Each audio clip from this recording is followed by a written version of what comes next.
Welcome back to the Sense of Life podcast. I'm Joe, And I'm Cody. and today we are talking about two films from, I guess one's from the 80s and one's from the 90s. The Breakfast Club and Small Soldiers. Now, upon hearing this pairing, you're probably thinking, what the fuck do those two movies have in common? And the answer is almost nothing. Almost. Except for the fact that this is kind of like a long running idea we had for an episode, Yeah.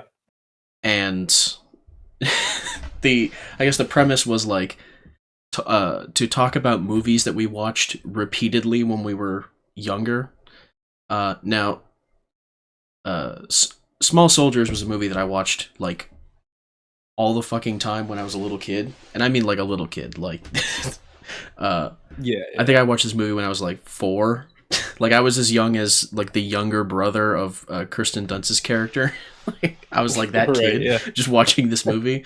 And now the Breakfast Club was your pick for this, and you were not nearly as young. No, I was early teenager. Right. My dad showed it to me in high school, Right. and I It's watched. the target demographic of that movie.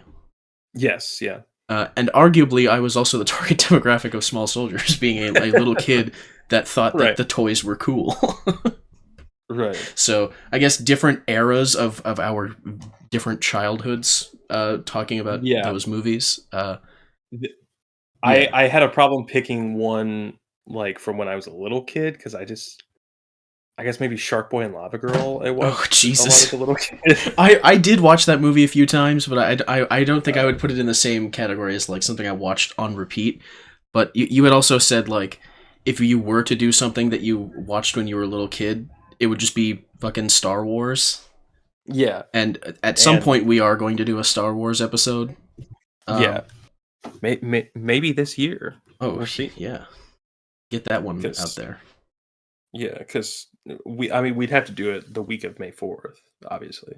Right. Yeah, Also, uh, we'll only be talking about actual Star Wars, aka yeah, things that involve George Lucas. yeah, and maybe like a small mention of the Clone Wars, just Yeah, because he was slightly involved in that. yeah. I think he was like a But creative lead with that. Although I think yeah, Filoni kind of like was mainly the one for that movie.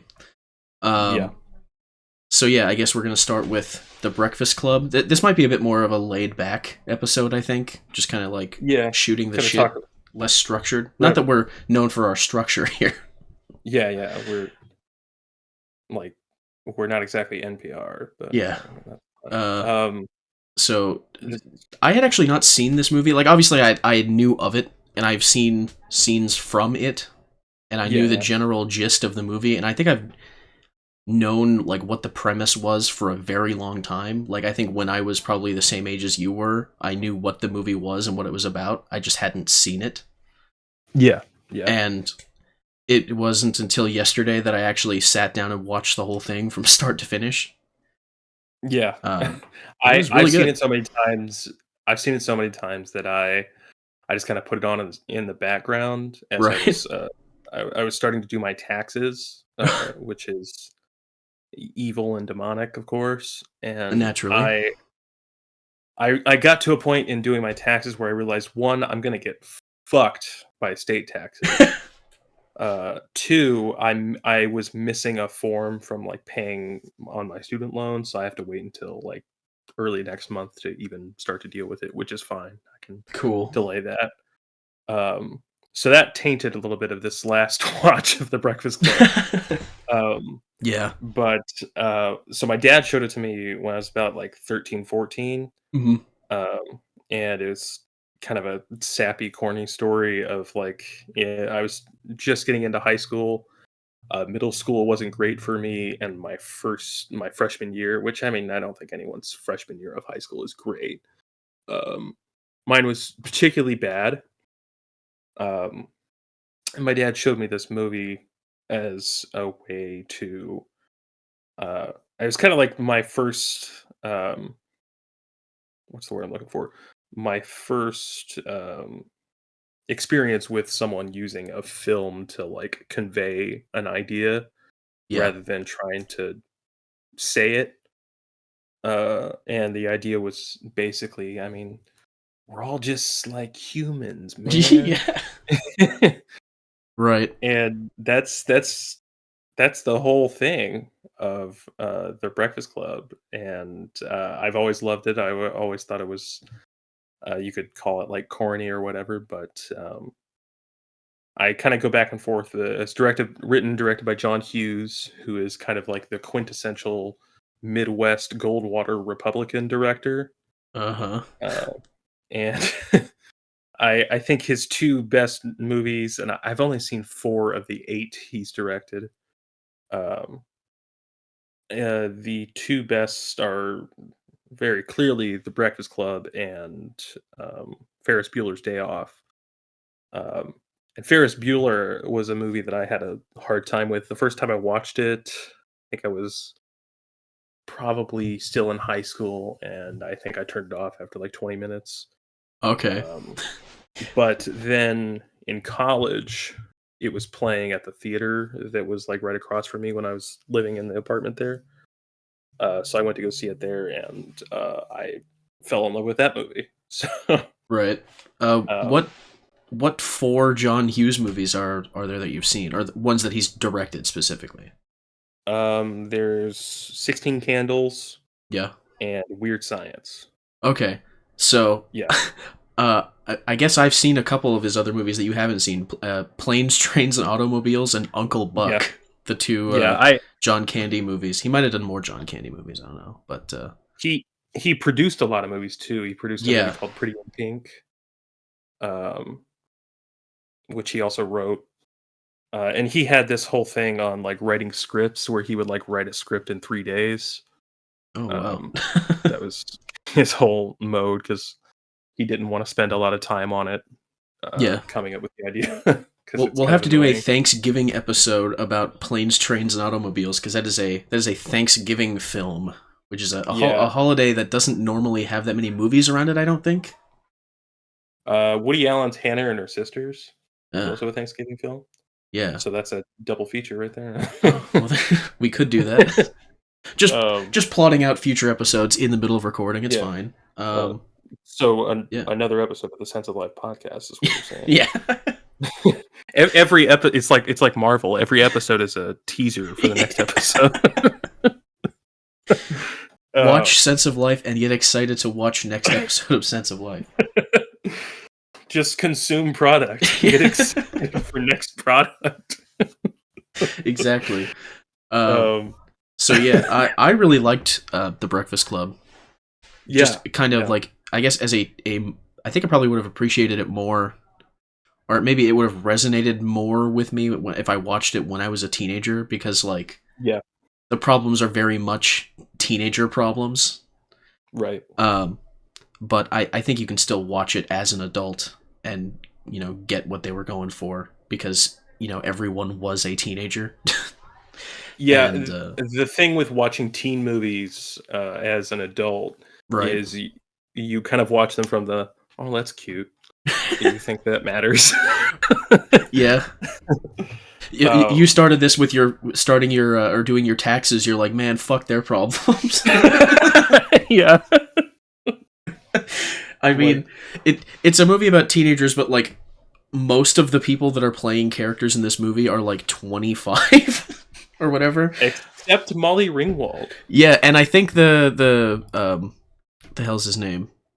Anthony Michael Hall. He was like, I think he's the Yeah, same Anthony age as Michael her. Hall and Molly Ringwald were both 16. Yeah, everyone Uh, else was like 25. yeah.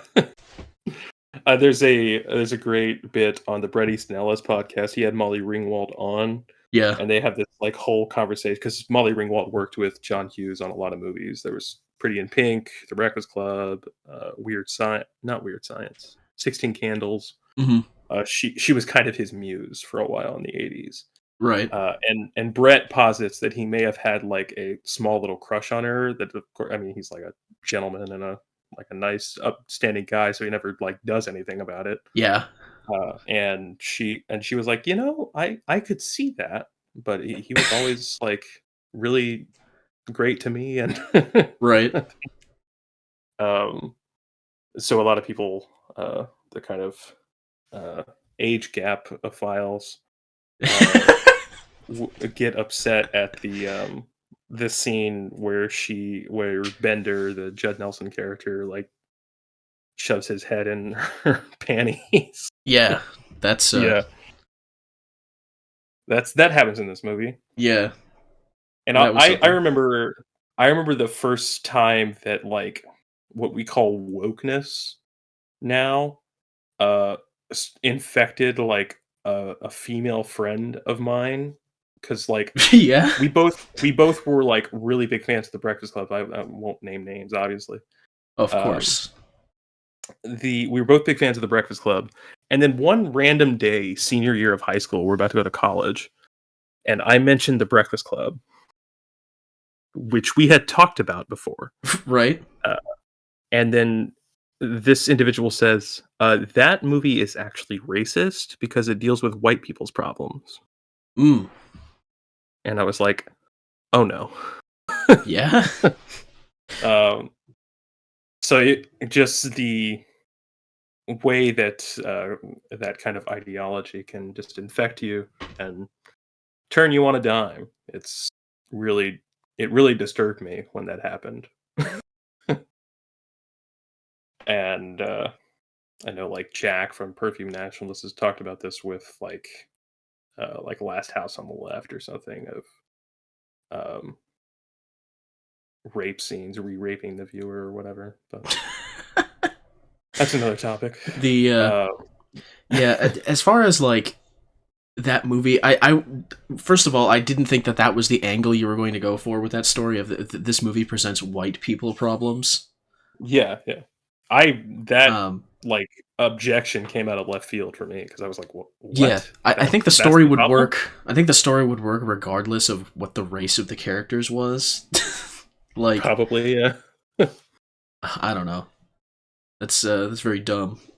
I thought you Yeah, I were gonna mean, go with it's the like the whole like he sticks his head in her fucking skirt thing. I mean, there's obviously people that get upset about that, but the racism thing was the bit. I think this was like 2015, and I think Black Lives Matter started in Oh, 2014. Yeah. yeah. It the The problem with first that kind of the shit first is it basically makes you create problems with shit that no one would have ever thought of before. yeah. You're just inventing a new problem. Yeah, Uh, this, like, uh, kind of somber, kind of happy movie about teen problems and teen solutions, yeah. uh, with, what was referred to as the Brat Pack in the '80s, Mm. which is a popular group of actors that includes all of the people in The Breakfast Club, along with, like, Rob Lowe, Robert Downey Jr., um, the one of the other nerd from Weird Science. One of them is Anthony Michael Hall. The other nerd. I can't remember his name. So just a lot of it's obviously coming from the Rat Pack from Yeah, yeah. the 50s. Of course. And um, yeah, it's just a really fun movie that I can just I find again I can just kind of put on in the background, and because I've seen it so many times. Yeah. I will say, and I put this in my letterbox review. I noticed the score, not the soundtrack, the score of the movie this watch a little bit more. Yeah. Uh, there's the scene with Vernon, who's the vice principal that's keeping them in detention for the Saturday, which is basically the premise of the movie. 5 different kids in detention for a Saturday. Saturday detentions, which were a thing in the '80s. I don't think that carried on to the beyond that. At least not for me, anyway. Right. Um, the so they're in the supply closet where Vernon takes Bender, Judd Nelson's character again. He's like Um, telling him to beat him up.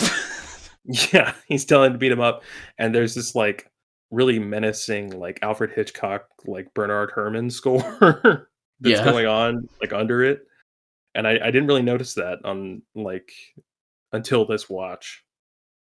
So just the little things you pick up on a movie like this. Um, Another thing that I get, I've always loved the scene where they're all describing why they're in detention. Um, Yeah, and the sort of slowly trickles out each one of them. yeah, Yeah, yeah, that was a good scene. and Um, I I like the part where were you had a continuing point there. I'm sorry. yeah, it's all right. It's Brian, the Anthony Michael Hall character, Yeah, when he reveals why he went to detention. And it starts out like the setup is this kind of like somber, like contemplating suicide as a 16-year-old because he brings a flare gun to school and puts it in his locker. and it goes off in his locker, It goes off in his locker, and they're all and then laughing at the fact that it they're went off all in his locker. like Bender's like really trying not to laugh, and Brian's like, it's not funny, and then he starts laughing. It's like, yeah, it is. Yeah. And you could tell this is something that was made in 1985 because this is 14 years before Columbine. Yeah, And so him having a gun in his locker wasn't immediately assumed as like he was going to kill anyone other than himself. yeah, so he gets a day detention rather than getting like arrested as a domestic terrorist or Right. something. Also, once again, another episode of the Sense of Life podcast where suicide is brought up. Very frequent Yeah. topic. And just Shout out to YouTube. as a bit of a tangent on that, fuck YouTube and their stupid like automated algorithm bullshit that detects words that they don't like. Because now Yeah. you've got people on the internet that take the most serious of topics and change the wording to make it the least serious thing you've ever heard in your life. Where you've got like people saying the word unalive Yeah. instead of killed or died or whatever, and it's like, Yeah. you're such a fucking loser, dude. Like, just say death, just say kill. What are you, a fucking like I don't get it. I think most of the unalive thing comes from TikTok. Yeah, I think it might just be because that fucking godforsaken app has that stupid text-to-speech thing that 90% of their videos use, and the bot Yeah. that does it won't say the word suicide, and that's probably literally the cause of this bullshit. But, like, Yeah.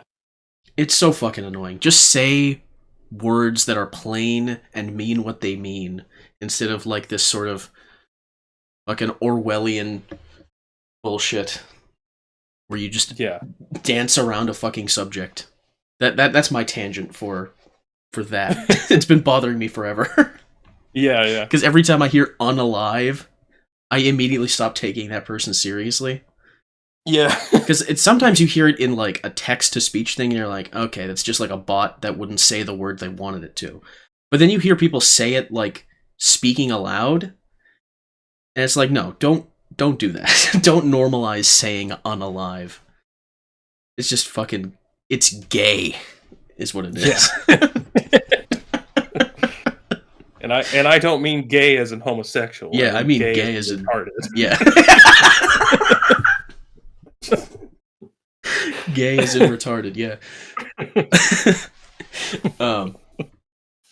Speaking of, Gay as in retarded. yeah. I also, when I was watching this movie, and you had the scene where Bender is kind of like performing a scene for everyone. And I just got this, like, I was like, man, if he wasn't so rough around the edges and his home life wasn't so shit, he'd be a great theater kid at this school. Yeah. And then I was like, oh wait, they're all actors. They're all theater kids. Like, it's theater kids playing other kinds of kids, and his theater kidness, like, creeped in. Yeah, I love the scene where he's introduced, where they're all walking into the school, and he just, like, is crossing the street. Nearly getting run over. Really getting run over by the Ali Sheedy character's mom, and he just, like, bogards out of the way. He doesn't even flinch. Yeah. What else?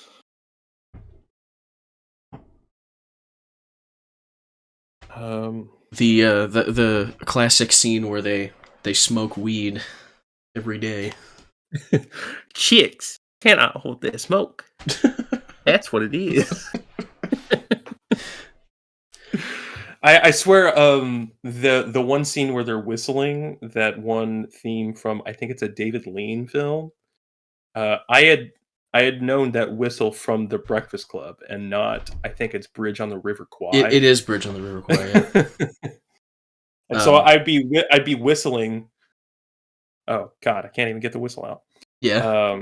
I'd be whistling that tune, and people were like, "Oh yeah, Bridge on the River Kwai," and I'm like, "The Breakfast Club."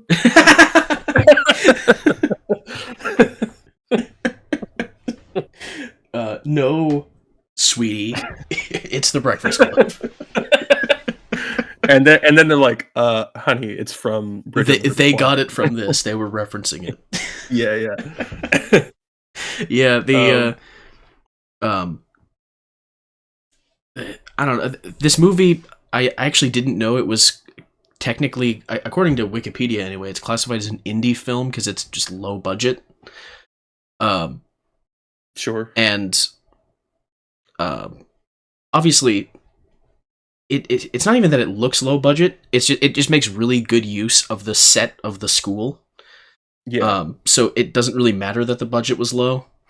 In my mind, watching it, I thought it was just like, oh yeah, this is just a Hollywood movie or whatever. But like, apparently it's an indie film, so that's kind of neat. Yeah, I mean, it indie. I mean, what does indie even mean? What is indie? It just means produced outside of the studio system, which makes Star Wars an indie movie. So, Right. like, one of the highest grossing things ever made. and it makes like Apocalypse Now an indie film. So it's like, Right. again, what does it mean? But I like everyone working on this is like at the top of their game and like at the height of their career. Even the editor, Dee Allen, who edited like a couple Arthur Penn movies, like Mm-hmm. Night Moves and crap, can't remember. Hang on. Dog Day Afternoon, which is not Arthur Penn, but Bonnie and Clyde is the other Arthur Penn. Slapshot, The Wiz. So yeah, one of the popular editors that came about and like became big in like the new Hollywood era. Serpico as well. Yeah, just one of the all-time great coming of age movies. We talked about a couple coming of age movies, and I guess both of these movies are coming of age movies, really. Yeah, I guess so. So we did that twice in a row. We didn't really plan on that. Yeah, because last time, at the end of the episode, we were like, "Fuck, what's the next one we're doing? We don't even know." And then yeah, just kind of ended it on that. I did find it interesting that the movie also like has Vernon as like the antagonist to the group, but right. really he's just an angry teacher that has to fucking go to school on a Saturday, and is dealing with the same kind of problems that they are in the scene where he talks with the janitor character, where they're both kind of having a moment there. And it's kind of interesting that his specific problem is that he thinks too much about what other people think of him, which is the exact same problem that Molly Ringwald's character had, of like her friends pressuring her to I guess all of them had the people pressuring them to be a certain way, part of their bonding, but hers was like specifically about like her friend group, not just like her parents. And the teacher had the exact same problem where he thinks too much about what his students think of him. And the scene where he actually takes Bender into the supply closet and he tries to like goad him into fighting. He starts that whole scene with about how upset he is that he made him look like a fool in front of the other students. Not just like the principle of him acting like an asshole, but just like that he made him look like an idiot in front of the students. Right, yeah. very very interesting bit of like humanizing of that guy too. I mean, obviously he's just a fucking teacher in a teen Yeah, coming yeah. of age film, so you don't really need to humanize him. He's just a person, but you know, Right. I just thought that was Um, cool. if I remember correctly, the janitor character was also like a recurring John Hughes um, Actor, actor, okay. and there's an episode of Psych in the third season.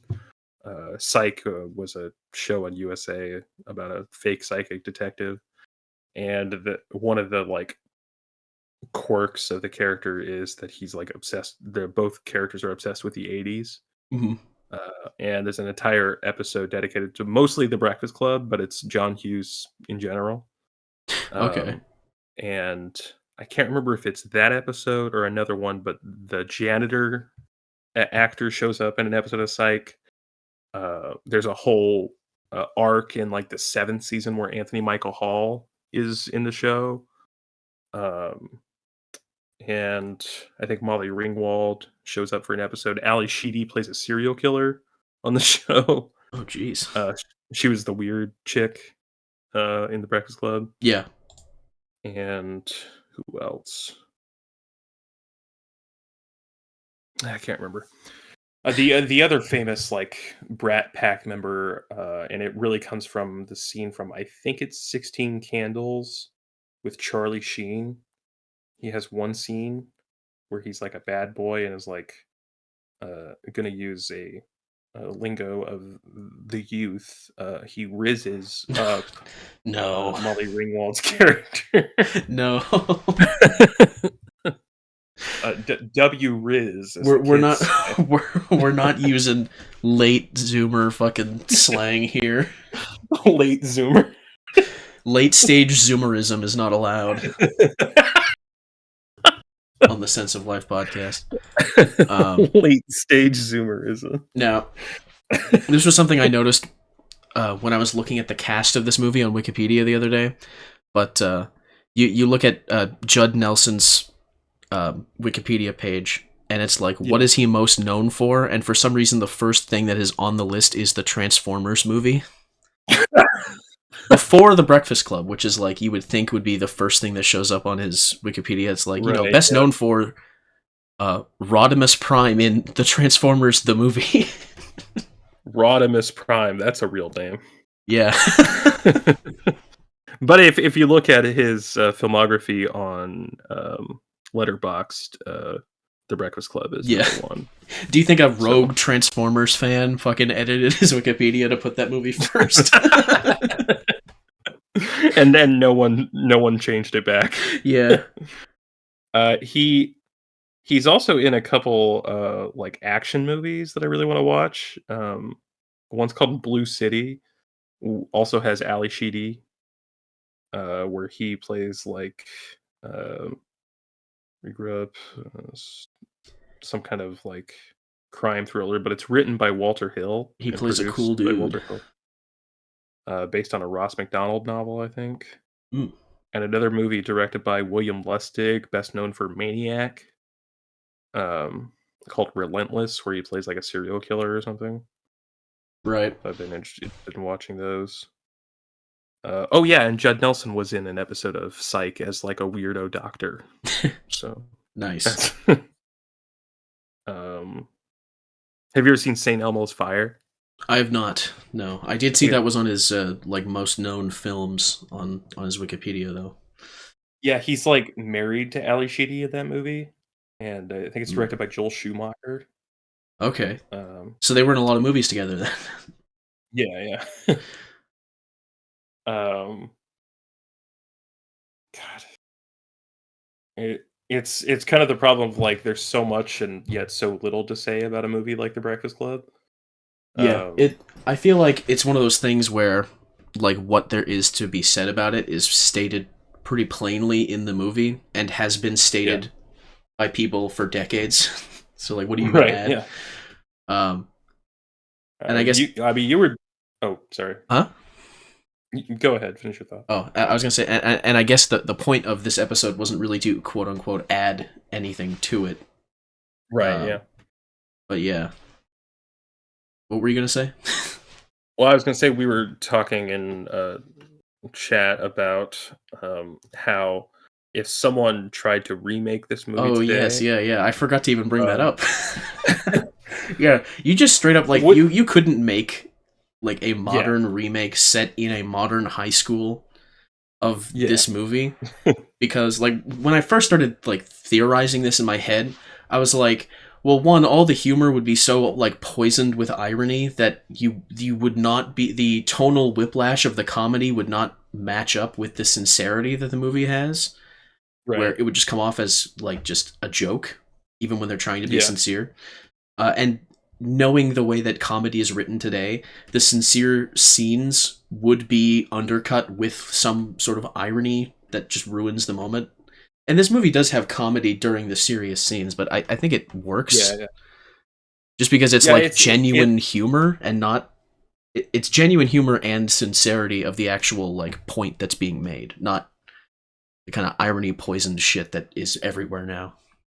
yeah, it's kind of like best emphasized in like what I probably consider the climax, if you can use such a word for a movie like this, of the movie, which is that scene where they're in the circle talking about why they got to detention. Yeah, And it's like they'll say something super serious, and then it's like followed by like the funniest punchline. right. Yet it doesn't feel like it's undercutting. It just feels like a natural progression of a conversation, Right, how even if teenagers would engage with each other on something yeah, that yeah, serious. Um, but then the more I thought about it, I was like, well, you wouldn't even really have like the whole irony, humor, poisoning the whole thing, because, and not to sound like a boomer, but they would just be all on their phones, yeah, and everyone has social anxiety today, and they can't answer the door to get a pizza, so they wouldn't dare talk to someone else at a fucking detention. yeah. Um, so there would be no engaging with each other, and then they would all go home and kill themselves. I don't know. Like All that would be the all modern they know is remake. to eat hot shit, be bisexual, and lie. Yeah, Um, there are no bisexual. Well, I guess Ali Sheedy. Well, no, she's just like a weirdo. Not really a bisexual. I do love the part where she like says, "Yeah, I'm fucking my shrink," and then and then she she's was like, like, "Lol, she's Jk, like, I'm lying." "LOL, JK." Yeah. The only problem I have with this movie is the goth aesthetic erasure that happens at the end. Yeah, people talk about that all the time. I think I get what I think I get it, but like I don't know. I don't really mind it in Yeah. this movie. I mean, I'm more or less just joking. Like, Well, yeah, but I mean, people make this as a serious like critique of the movie. oh, really? That Uh, they yeah. erase her individuality and she has to Yes. Yeah. fucking, I don't know, conform or something. Yeah. Yeah. I remember. I think I was like talking to that YouTuber Style is Substance Hmm. once on Twitter, and like she had asked if I had um, what I thought of that scene, and I honestly don't know. I I don't haven't think of really this. thought about it. I just was like, oh, she's. I always viewed it as like she's like embracing being beautiful, not so much Right. about hiding her individuality. Just not because like I don't really think the goth thing for her, or maybe even for anyone. I don't even think it was necessarily the goth aesthetic, because I don't even know if that particular aesthetic existed in 1985 or 84 Right? when this Yeah. movie was filmed. So like I Yeah. think the thing they Danny were going Phantom hasn't for, happened yet, so yeah, goth girls are not hot yet. the thing they So were going for with her character's look was that she was wearing very loose fitting and kind of like shabby clothes, and yeah. she wasn't really doing anything with her hair. So like Right. I guess the makeover wasn't goth erasure, it was just more like just Ugly Richard. if you want to put it like that. Yeah, I do. Fair enough. Uh, There's that one part where Bender's like, "Claire, would you ever date a guy with elephantitis of the nuts?" and then he tells her that she'd have to ride in the back seat because his nuts would be riding shotgun. Yeah. Or I also love the part where he's like, "Claire." Yeah, Claire. It's a fat girl's name. I'm not fat. Well, not at present, but He like tries to. He's just trying to fuck with her in that scene. you're just totally negging her. Yeah. Or he's like, Mole really pumps mine ass.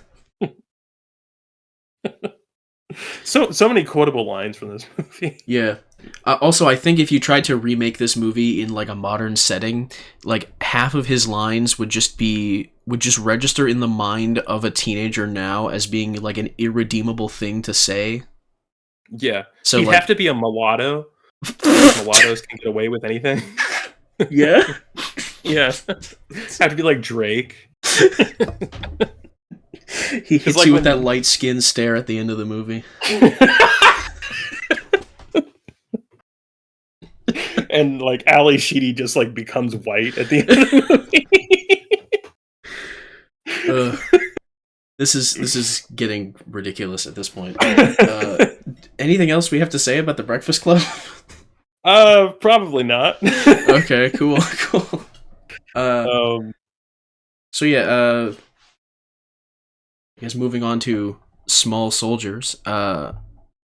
Made by or directed by Joe Dante, who is most known for Gremlins. Mm-hmm. And this is like, I would say this movie isn't as good as Gremlins. This is like, Gremlins was like the peak of his kind of thing. But I still think this movie holds up as like a pretty fun little movie. It's definitely more kid friendly compared to Gremlins. Although I did watch Gremlins when I was a child as well. Sure. So. Yeah. I still need to watch Gremlins. I haven't gotten around to it. Yeah, it's basically like the same premise as Small Soldiers, where like, you know, there's like a thing that a kid gets that is fucking dangerous, and it causes havoc in their little town. Yeah. Except one is organic and one is a fucking toy that has military grade microchips in its head. Joe Dante does this podcast with I think his name is it Joe Russo? Not that Joe Russo. No, it's the guy that wrote Cronenberg's fucking what's that noir movie he did with Viggo Mortensen? I do not know. History of Violence. Oh, wait, I do know that. Josh Olson is his name. Okay. It's called The Movies That Made Me. Yeah. And I remember there was, I think it was in this podcast, might have been another one, but Joe Dante was talking about The Beguiled, the Clint Eastwood movie that directed by Don Siegel and remade by Sofia Coppola in about 2017. And Joe Dante's like, yeah, I like the Don Siegel one because I'm a guy. That's the one Joe Dante quote I can think of. Yeah. Yeah, you should definitely check out Gremlins. It's I mean, I guess it's technically a Christmas movie if we want to do it on the podcast for Christmas. Yeah, well, might as well. It would be kind of neat. That one has actual death in it, while this movie does not. There's no death in Small Soldiers. Nobody dies, except for the toys. A lot of the toys die. Right. There's no death, but I do like the relationship between Kirsten Dunst's character and the lead guy whose name I can't think of. Gregory Smith. Yeah. I don't know if he's known for much else. Probably not. I like the part where he's like, you're not like other girls, and she's like, I know, and smiles and walks away. I like that scene. There's a part where they're talking to each other on the phone, and yeah, it's like this super awkward like scene where he's like trying to ask her out, and she just straight up says that she only dates older guys, and he's like, oh, and then many such cases. Yeah, that was a pretty funny scene. He it's very cheesy dialogue at that part. Yeah. And this movie has there was some like stuff that I guess because I watched this movie so young, like this movie was probably my first exposure to songs like Another One Bites the Dust and fucking like there's a couple other songs in this movie is like, and a lot of the soundtrack is what's the word, diegetic, where like Yeah. it's just playing, there are songs playing on the radio or whatever. There's a Led Zeppelin song that plays when uh, Kirsten Dunst's character gets attacked in her room by the toys, and there's like a scene earlier in the movie where she mentions that Led Zeppelin's her favorite band, so it's like Yeah, yeah. this is just being played for real in the scene. And I think that's almost the case with pretty much every like soundtrack song, not like the score, but the soundtrack. Yeah.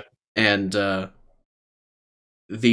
think the pinnacle, like the highlight of the soundtrack being used in the movie is when the final like battle starts off with Wannabe by the fucking Spice Girls. Yeah. Just actually a fucking psychotic choice for that scene. Yeah, this is another movie that you can just kind of put on in the background. I did put it on in the background for this rewatch. Yeah. But I put it on in the background for my first watch. yeah. This movie is also one of Phil Hartman's last roles before he died. Okay. And it actually came out after he had died, or rather, he was murdered. I don't know if you knew that. No. Yeah, Phil Hartman, pretty famous, funny guy in a lot of comedic movies. I think he was on SNL as well. He had like a drug addict wife or something, and she like shot him in the face while he was sleeping. Fucking Jesus Christ. Yeah, it's a pretty fucked up story. But yeah, no, he plays Kristen Dunst's dad, Phil Fimple, which is a fucking hilarious name. Yeah. And like throughout this movie, he just has the dumbest fucking lines. Like there's a part where like the entire development of his character is that he really likes this fucking big TV set that he bought with like these huge speakers. And it's like that really dates the movie of having like a giant fucking huge box TV with these huge speakers, because people just don't do that anymore. Right. Yeah. And him and his wife are like watching this really loud World War II documentary, and he just goes, I think World War II is my favorite war. Just like fucking the dumbest shit he says. I had forgotten that line despite having seen this movie so many times when I was a kid. Yeah, and I suppose a kind of like basic bitch take about the movie would be like, the aliens turn out to be the good guys. Yeah. They were made by fucking what's his name? David Cross plays like one of the two scientists, or like not even really he's like a toy designer. He's just a nerd. Yeah. And he there's a part where Alan Abernathy, who's the main character, his mom is like trying to organize everyone in the defense against these toys that are attacking their house. And she just refers to David Cross and the other guy as just, you nerds, go over to that window. Just dumb. There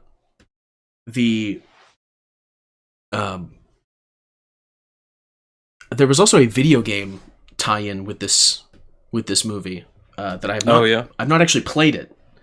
But when we posted about the movie in the server on Discord, friend of the pod James had mentioned the game, and he said it was good. So I might have to actually check that out at some point. Looks like it was on the PlayStation. And apparently on the Game Boy as well. Well, it seems like those are unrelated. Huh? According to the Wikipedia page here. Oh. They don't. Those games actually don't even have their own like hyperlink to their own Wikipedia. Unrelated games. Yeah. Okay. Yeah, it was made by the video game company THQ. A classic. Yeah, they used to make some bangers. Now they're out of business. Gone. Yeah. I remember they did the Saints Row games, or I guess that was Volition that developed it. They might have been like the publisher or something. I don't know. Yeah, And they did Nicktoons Unite. It's the one that I know of. Destroy All Humans was a game that I played a lot when I was a kid as well. They did that, Yeah. I guess. Um, Jimmy Neutron, Boy Genius. uh, Uh, yeah, I could see there was some kind of like recently there was a like a pre-rendered trailer that was shown for some sort of like one of those hero shooter games like Overwatch, where like the premise was that it was supposed to be like small soldiers, but they didn't actually have the rights to small soldiers, so they were just using oh the yeah. general aesthetic of it, without any of the characters. Um, Yeah. I also think just because I watched this movie when I was so young, this is my first exposure to Tommy Lee Jones as an actor because he plays fucking Chip Hazard. Yeah. uh, which is kind of weird to be like your first mental associate. Well, I don't associate Tommy Lee Jones with this movie now when I think of him, but like when I was a Yeah, kid, he barely registers as his voice because he's just he. It almost feels like he's like phoning it in, and oh, it's like a he robot. totally is. There's a It scene where he's delivering a speech that is literally incoherent, right. where he's like meshing together famous lines from like big speeches, but doing so in a way where it makes no sense. Yeah. And he's doing it in front of like a big puzzle of the American flag that's on the wall. And it's fucking the scene where they go to Kirsten Dunst's character's room, and she's got all these like Barbie dolls, and Yeah. all the like soldiers are like requesting some R&R, and like Can we have a 3-day break? and then they have this like weird freaky like Frankenstein shit where they like resurrect, they imbue life into these Barbie dolls Yeah. using the fucking chip that was in the head of one of their fallen comrades. Just a psychotic film.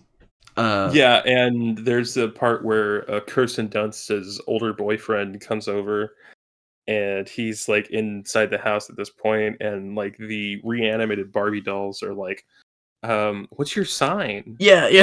They're like crawling all over him, and Yeah. he like his pants get like lit on fire or something. He like takes them off and he's like Yeah, running out of yeah. the house without his pants on. Uh, Great. It's definitely like a fun put on in the background.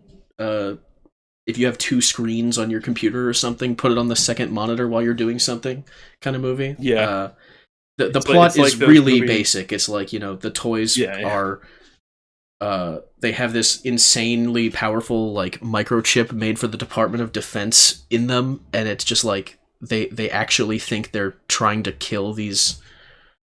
They think they're real enough that they actually want to kill these other fucking monster toys. And then Yeah. it's funny that they initially view the normal people as just civilians, like they refer to them as civilians, but then they like reclassify them in their mind as Gorgonites, and it's like we're gonna kill them too. It's like fucking ridiculous. Yeah, there's also that scene in the end where they're like when he's putting all the Gorgonites into the boat, Right. and they're flying. This movie came out in 1998, and they're going off, and like the last line of the movie is like, "I hope we don't hit an iceberg." Oh. Titanic came out the year before. Right. Little Titanic reference at the end there. Yeah. The another great character in this was Dennis Leary's character, where he just plays like a cartoonish CEO of the like the whole thing with the plot of the movie was the toy company is purchased by, I think they were called like BlackRock, basically. They were called Globotech, and it's like Yeah. they're like this fucking arms manufacturing company that is also branching out into other sort of divisions, and they being an arms manufacturer, like making toys, is just such a it's like a Verhoeven-esque scenario. Like that's some shit right out of RoboCop. And his character at the end of the movie just kind of shows up after all the carnage in like a helicopter. Yeah. And then he just starts handing out checks to everyone as like, shut the fuck up, you saw nothing here kind of thing. And Phil Hartman's character walks up and he's just like, hey, you know, all the damage to my house and my JVC, my surround sound, who's gonna pay for all that? Surely you don't have enough money. And he just hands him a check and he's like, oh wow. Everyone gets paid off in the end to just not mention what happened. And then he just looks to one of the toy manufacturer guys and he's like, I know some rebels in South America that are gonna love these. In the end, he's just gonna take these fucking psychotic toys and sell them to South American rebel forces. And the last line he has of the movie is, as he's stepping on the helicopter and putting his sunglasses back on, he says, he's like, oh, shame, this would have made a hell of a commercial. Just fucking leave. And it's like, he's so cartoonish that you kind of have to like, you just kind of have to be like, that guy's based. Yeah. Like, that guy's really cool. It's like that Top Gun is Pentagon propaganda. My brother in Christ, it worked. Double the defense budget. Yeah. Yeah. That guy, I don't recall finding him particularly funny the first time I watched this movie when I was a little kid, but like he might be one of my favorite characters just because of how unashamedly like just fucking ridiculous he is. He's like, oh yeah, let's sell these to South American rebels. There's a scene near the beginning where they're doing the sales pitch for the Gorgonites, and then he's like, it's an educational toy, and he's like, all right, next, get that shit out of here. I'm sorry, did you say learning? He's like, yeah, next. Don't want to hear about no learning.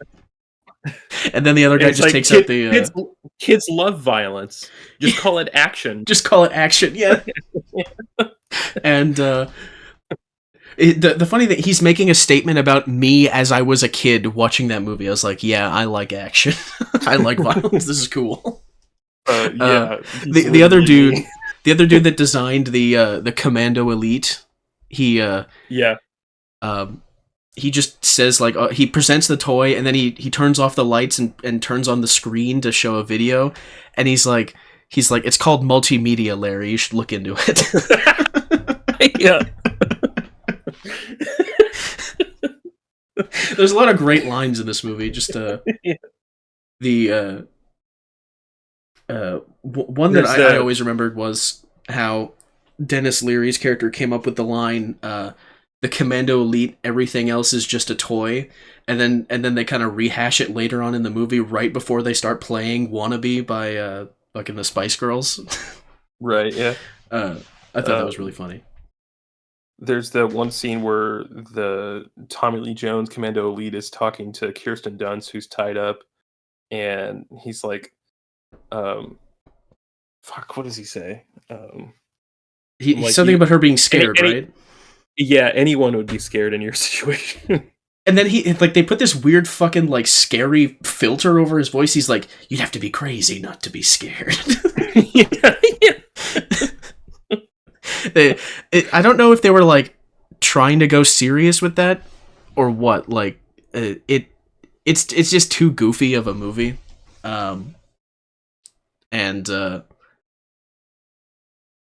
Yeah, I basically just, if you like the kind of thing that he did with Gremlins, then this is just a more kid-friendly version of that. Yeah. Down to like having a scene in the kitchen where one of them gets fucked up in like a sink. Because there's a part in Gremlins where one of them gets stuck in like a blender or something. It's really fucked up. Right, yeah. So yeah, I don't know how much more to what else there is to say about Small Soldiers. It's just kind of a fun little movie. Not nearly as thought provoking as The Breakfast Club, but I suppose it was made for small children. So yeah, it's like that George Lucas clip. It's like it's a film for 12-year-olds. Yeah. Despite watching this movie like on repeat when I was a kid, I never actually got any of the Commando Elite toys or the Gorgonite toys, but there were like Oh, big action figures that were like, made as tie-in toys for the movie. And yeah, I never got one. Very sad. unfortunate. Yeah. Man, I don't want to end on a sad note. So, Right. Yeah. Yeah. um, yeah, I think that'll probably do it. Unless you got anything else. Yeah. Oh, one more thing. This movie has uh Dick Miller in it. He plays Okay. he plays the truck driver that he gets the toys from when he tries to sell them at his little toy shop. Mhm. And he is in like a fuck ton of movies. He's in the original Terminator. He's the gun shop guy. Okay. That he's like, hey buddy, you gotta pay for. He's like, hey buddy, you can't do that. And he goes wrong, and he shoots him with the fucking shotgun. Jesus. Yeah. He's also in the two Gremlin movies as well. Right. So I think he worked with Joe Dante in a couple of his movies. Yeah. And he died in 2019 at the age of 90. He was a cool guy. He was in a shit ton of movies. Yeah. 180 films. Jesus. So respect to that guy. Yeah. To end Joe on Dante, a positive note, I guess. Yeah. Joe Dante was one of the guys that got to start with Roger Corman. Okay. He would edit trailers for Roger Corman films and eventually directed Piranha, which was a Jaws ripoff, which I've seen. It's pretty good. Dick Miller is also in Piranha. Oh, yeah. And actually, James Cameron's first movie was Piranha 2, The Spawning. Oh, that's Yeah. pretty cool. Another Corman alum. So, but yeah, that'll do it. We leave us a review on Spotify and Apple. Yeah, leave a And comment or something on the YouTube video. Leave a like. Subscribe. subscribe to the YouTube channel. Yeah, Even if you're not watching. We're at 260 subs now, so that's kind of neat. Yeah, even if you're only listening on podcasts, subscribe on the YouTube channel just to have the numbers go up. Yeah, we like to see numbers become bigger numbers around here. That's one of our things. Yeah, it's the sense of life motto, really. It's the neoliberalism meme of like watching the numbers go up. The subsistence farming will stop. Exactly. So make our subsistence farming stop. Exactly. And do we know what we're doing next time, or? I had an idea for it, but well, yeah. I'm starting to like these cliffhanger endings where we don't know what the fuck we're doing next. So yeah, I guess we'll see you next time then. We'll talk to you next time.